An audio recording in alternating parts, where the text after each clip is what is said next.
என்ன ஃபார்முலா?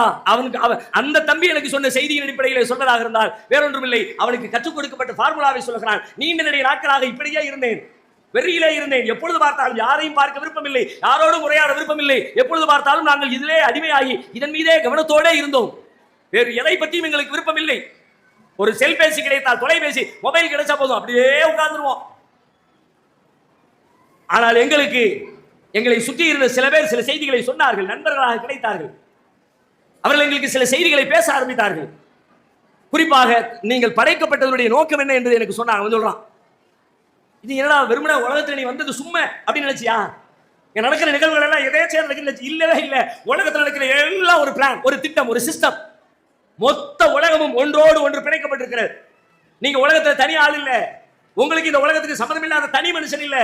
உலகத்துடைய ஒவ்வொரு தூசியோடும், துரும்போடும், இலையோடும், எறும்போடும் நீங்கள் சம்பந்தப்பட்டிருக்கிறீர்கள்.